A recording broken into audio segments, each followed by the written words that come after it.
다음 얘기를 좀 하나 나눠볼 게 있습니다. 지금 180석 그 거대 여당이 됐지 않습니까? 공룡 여당이 되면서 이해찬 대표나 이낙연 전 공동선대위원장이 됐습니다마는 2004년 열린 우리당의 경험을 타산지석 삼아서 겸허하고 자제를 하자 우리가 그런 얘기들을 했는데 지금 21대 국회가 아직 열리기도 전부터 나오는 소리들을 들어보면은 야당의 견제 역할을 아예 없애버리는 싹을 잘라버리려는 그러한 행태를 보이고 있는 것이 아닌가 하는 느낌까지 들어요. 그래서 그 첫째가 지금 박주민 최고위원인데 이분이 발의한 게 국회법 개정입니다. 명칭은 일하는 국회법입니다. 일하는. 저는 뭐 일하는 거 참 좋다고 생각해요. 그렇죠. 네, 너무 일을 안 했으니까. 네. 그래서 지금 그 골자를 한 가지 말씀드릴게요. 일하는 국회 좋은데 일할 능력과 있는 사람이 일하는 국회에 돼야지 엉뚱한 놈이 하면 일 안 하는 놈들은 못합니다. 예, 어쨌든 뭐 그건 국민들이 일단 300명을 선출해 놨으니까 그래서 매월 임시회를 소집한다. 매월.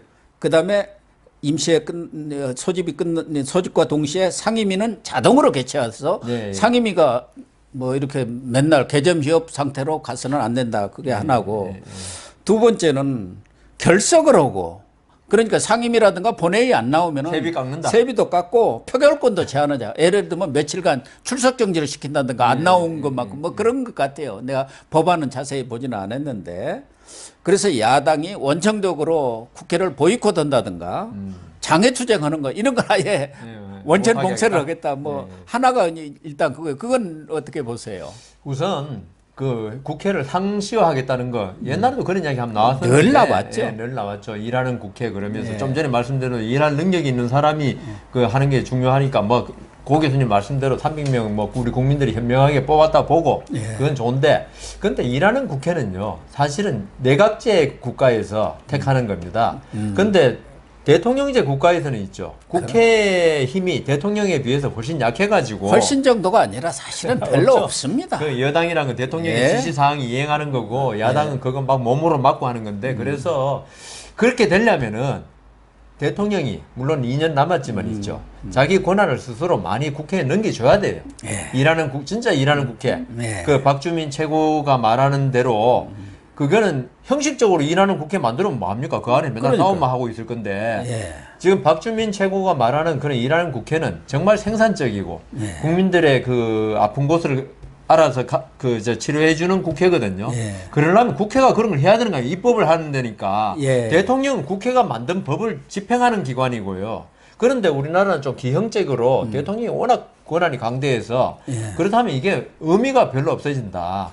그러면 문재인 대통령이 정말 국가와 민족을 생각한다면은 이번 국회가 180석 이상 받고 자기들에게 어떤 권한을 줬다면요. 뭐 정권을 줬죠. 국회가 그러니까 일할 수 있도록 본인이 원탁회의를 하든 뭐 이해찬 대표하고 좀 만나서 이야기하든 국회의 상당 부분 권한을 좀 이양할 필요가 있겠다. 옳은 말씀.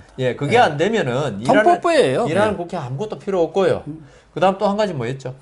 이제 그런 게 있고 두 번째는 지금 법사위라는 게 이제까지는 쭉 야당 측이 위원장을 맡으면서 체계와 법 체계 그리고 작구 이런 심의권을 갖고 있었습니다. 그래서 어떻게 보면은 여당의 뭐 입법 횡포랄까 그런 것들을 좀 제동을 거는 방지하는 역할을 했는데 그 체계 내지 자구 심의권을 아예 국회 사무처에 있는 법제실한테 넘겨서 거기서 하고 법사위에 그런 그 자꾸 법사위 역할이 뭐죠? 그러면 이제 뭐 법사위는 또 법사위 뭐 법원이라든가 또 헌법재판소 재판관 이런 거 청문회하고 검찰도 있고 뭐 그러니까 그런 그냥 법사위 그 역할만 하자는 거. 지금은 법사위가 어떻게 보면 상원 역할을 했어요. 그리고 야당이 맡으면서 여당을 견제하는 역할도 했는데 그것을 법제실한테 넘기자고 하는데 저는 이거는 입법권에 대한 좀 침해가 아닌가 하는 것도 들고 완전히 야당을 무력화해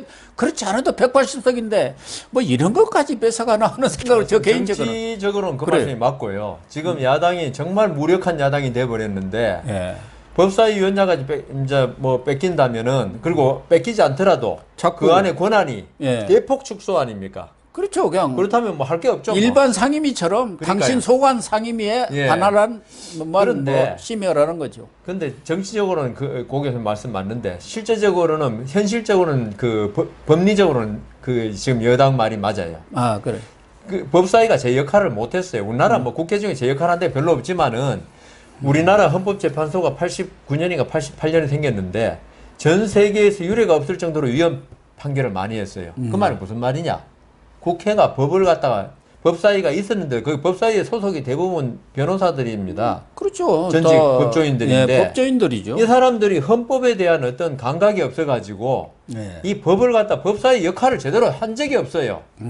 그래가지고 위헌이 엄청나게 많이 난 거예요, 우리나라가. 아마 고 교수님 듣기에는 신문에 뭐 심심찮게 무슨 법 예, 위헌 그렇죠. 됐다 나왔을 예, 거예요. 예. 외국에는 이런 거 잘 없어요. 왜냐하면 아. 미국 같은 경우에는 국회의원의 40%가 변호사, 법조인이에요. 그리고 헌법이 물론 거기는 몇 조 안 되지만 헌법 정신에 투철한데 우리나라 국회의원은 헌법 정신에 투철한 게 아니고 당선된 데 투철해가지고 그러는데 법사위가 그 역할을 해줬어야 하는데 상원처럼 그 역할을 못 한 거예요. 그래서 오히려 이 법안인 체계, 통일적인 체계라든가 이거는 아까 말씀드린 대로 꼭 국회 사무처가 아니더라도 좀 일 전문적인데 해야 돼요. 전문성. 예. 다만 아니 그러니까 그런 체계. 체계라든가 예, 자구 수정 예. 뭐 이런 부분에 대해서는 법사위 내에 뭐 전문위원실이라든가 그걸 둬도 돼요. 예, 예, 그걸 그렇게 둬도 둬서 되는데 국회의원이 솔직한 얘기가 그걸 뭐 일일이 압니까? 예. 다 보면서 그래 하기는 어렵거든요. 체계 자꾸라는 게 있죠. 얼마나 어려우냐 하면은 뭐 도시개발법 하나 만들어도 그 그린벨트법 네. 봐야죠. 무슨 법 다 이게 통일되게 만들어야지. 그러니까요. 그게 맞게. 예. 안 그러면 완전히 나중에 국민 생활에 엄청난 혼란이 와요. 그러니까 여기서는 된다고 법이 서로 그랬는데 다르니까요. 청소년 보호법도 어떤 데는 19세 미만 했다, 어떤 데는 19세가 예. 되는 해에 1월 1일 했다가 이게 저도 잘 몰라요. 그게 법 안 보면은. 그래서 이 부분이 저는 아까 사무처에서 하는 게 중요한 게 아니고 전문가가 해야 한다는 거예요. 예. 국회의원들이 해서는 안 되고요. 국회의원은 아까 하신 대로 법사위에서 어떤 이 법의 정신에 어긋나는 법이 올라오면 거기에 대해서 견제를 하는 거고, 그 다음 자꾸나 법 체계의 통일성은 전문가가 해야 한다. 그런데 지금 저는 이번에 여당이 있죠. 180석 이상 되자마자 한 게, 제일 먼저 나온 게 누구더라? 이모라는 사람이, 저 공수처 해가지고 윤석열 사퇴해야 되는 거 아니냐 말한 거 하나 있고. 뭐 황희석이하고 최강욱이 뭐 그런 아니, 사람들. 무슨 조그만 당의 의장이, 당수들하고, 당 대표들하고 이우종인가 우이종인가 그 사람 그러죠. 열린민주당이죠. 그 우이종. 다음 국가보안법 폐지 이야기 하죠. 예, 우이종. 그러니까 대표가. 지금 우리 코로나 사태 때문에 사실 승리했다고도 볼 수 있는데 지금 코로나 사태에서 있죠. 자영업자, 소상공인들 엄청난 타격받았어요. 네. 물론 서민들도 받았지만 그러면은 이번에 제가 이렇게 승리했다 그러면요. 제일 먼저 나올 정책이 소상공인 자영업자 살리는 어떤 방안, 정책 수립에 말 나와야 되는데 제일 먼저 나오는 게 공수처, 윤석열이 제거, 그다음 국가보안법, 국민들이 있죠. 벌써 여기서 타격을 많이 받았어요. 그러니까. 오만하다고. 예. 그래서 물론 뭐 민주당에서 나온 건 아니고 이제 아니, 위성 정당이 똑같은 말이죠. 열린민주당에서 나온 그게 얘기지만 더 미워요. 그 사람도 다 같은 더 미워요. 더 민주당 이야기하면 욕 먹을 것 같으니까. 예, 네가 저기 앞에서 우리가 흔히 쓰리 쿠션이라고 하는 거 아닙니까? 예. 예, 그런 행태를 보인 게 참 좀 잘못된 거고, 또 하나는 지금 교섭단체 구성을 놓고 진짜 위장 예. 비례 정당이 나오더니 지금 더불어 시민당 교섭단체 나오겠다. 그것도 잘못된 거. 그게 지금 하려는 게 뭔지 아시잖아요. 그러니까 그게 이제 우선 공수처 제일 중요한 처장. 거 공수처장 때문에 예. 그거 아닙니까? 지금 그건 여당이 2명, 예. 야당이 2명이잖아요. 예, 그렇죠. 야당 2명, 그다음 세 명 이제 대법원장하고 임명한 3명인데 지금 7명인데 6인 이상으로 지금 표결하게 돼 있잖아요. 그러면 그 야당 2명이면 이게 야당 뜻에 안 따르면 안 돼. 네. 근데 이 사람들이 지금 그 교섭단체 네. 하려는 게 자기들 위성 정당이 야당이라고 주장하면서 그거 하려는 글쎄 그게 국민의 그게 뜻에 야당인가요? 그래. 그게 180석이라 돼. 양두 구역의 대표적인 거고 네. 그런데 아니 야당에 2명 주자한 거는 여당의 어떤 독주 사실 지금 현재 소장이라든가 대법원장이라든가 전부 다 뭐 사실은 뭐 여당 측 사람 진보 측 그렇죠. 사람 아닙니까? 그걸 네. 견제하기 위해서 네. 야당에 2명 줘가지고 서로 타협하라 이거거든. 야당이 물론 2명 권한 가지고 끝까지 반대하면 또 공수처가 안 되니까 물론 그것도 네. 문제지만 공수처장이라는 건 있죠. 끝까지 반대할 수도 없습니다. 2명이지만 견제 역할을 하는 거죠. 예. 야당의 의견을 안 들을 좀 수 없는. 들어달라. 예. 근데 이 반영해 달라는 것이죠. 교섭단체 만들어가지고 한 명은 미래통합당에다 하고 한 명은 자기들이 가져가고. 자기들이 하겠다 그러면요. 이거는 마음대로 하겠다는 이야기밖에 안 되거든요. 그러니까요. 그러니까 우리가 권력은 지금 강대하게 가졌지만 견제할 사람을 저 같으면 일부러라도 놔두겠습니다. 나중에 책임도 좀 예. 덜 지잖아요. 근데 이게 참 너무 오만한 거 아닌가. 또 하나는 이건 뭐 아직 그렇게 크게 부각된 건 아니지만 지금 패스트 트랙이 예. 최장 330일입니다. 이것도 180일 내지 60일로 대폭 줄이려고 그래요. 사실은 180석을 가지면은 사실은 패스트 트랙 부분 이미 무력화된 거나 다름없어요. 됐는데도 지금 네, 이것도 뭐 상임위 기간이 뭐 180일인가 되는데 그걸 뭐 대폭 줄여버리고 뭐 이러자는 거예요. 뭐 지금 그동안 여당 내에서 나오는 예, 얘기들이. 야당의 어떤 뭐 견제 네. 내지 뭐 이렇게 폭행으로 폭력으로 안 된 게 있다 하지만 이제 180석 그때는 이제 150석 이럴 때 문제고 150석도 안 돼가지고 그러니까 4+1을 맞는 거 뭐 아닙니까? 어쩔 수 그러니까 그런 이제 편법가 있었는데 이제 180석이 그런 이야기 안 해도 되잖아요. 그런 이야기 해가지고 기분 좋을 사람이 뭐 조국을 갖다 지지하는 사람이라든가 골수 그 뭐 진보주의자 외에는 우리 국민들은 있죠. 누구든지 권력 잡으면 좀 겸손하기를 원하거든요. 그럼요. 그런데 이번에 대통령 잡았죠. 그다음 사법부 잡았죠. 그다음 이제 국회까지 잡았으면은 삼권뿐만 삼권을 다 아니라 잡았어요. 선거지도 잡았죠. 언론도 잡았죠. 언론 또 지방 정부 다 잡았죠. 또 교육감들까지도 다 잡았습니다. 그러면요 이제 그 좀 불쌍하잖아요. 어떻게 보면 미래통합당 그러니까 우리가 우리 국민들이 불쌍한 사람들 너무 심하게 하면 좀 싫어하거든요. 그래서 이해찬 대표가 2004년 그 당시 열린우리당이 152석으로 단독 과반을 얻었습니다. 그래가지고 4대 입법 개혁을 밀어붙였죠. 자기들은 네. 이제 개혁 입법이라요. 역풍 맞았죠. 그 국보법이라든가 사립학교법, 언론개혁법, 과거사법 거기에서 역풍을 맞고 자기들끼리 자중질환이 일어나면서 바로 3년 후에 이명박 정동영 싸움에서 아주 대패를 해버리고 그렇죠. 대패했죠 그때. 거의 이제 뭐 소멸지경까지 패족이라고 그랬잖아요. 패족까지 갔지 않습니까? 그런 경험을 살리자고 했는데 지금 이렇게 초반부터 나오는 것 보면 협치보다는 그거는 이해찬 힘의 씨 정치 쪽으로 가는 이제 거예요. 정치를 오래 해보고 한번 뜨거운 맛을 본 이해찬 씨 생각이고 이번에 새로 국회에 들어온 사람들이라든가 진보는 이걸 그렇게 생각하는 게 아니고 국민의 뜻은 우리에게 있다.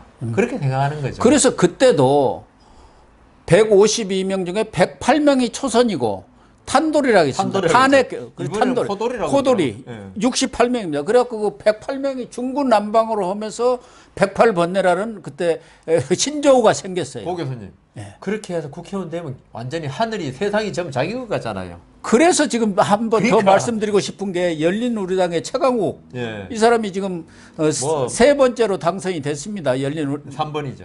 열린우리당이 아니라 열린민주당 3번으로 비례대표 3번. 이분이 당선되자마자 한 얘기가 그거 아닙니까? 세상이 바뀌었다는 걸 확실히 느끼도록 갚아주겠다. 세상이 바뀌었으니까 어떻게 갚아주겠다는 게. 그러니까요. 그게 지금 아까 그래가지고 지금 열린민주당의 비대위원장까지 됐습니다. 그리고 뭐 아시다시피 뭐 잘 아시겠지만 21일 날 본인의 재판이 있죠. 재판이죠. 조국 그 아들에 대해서. 그거 견제용이죠. 그러니까. 또 23일은 이제 울산시장 선거 그 기소된 사람들 재판도 또 시작되지 않습니까?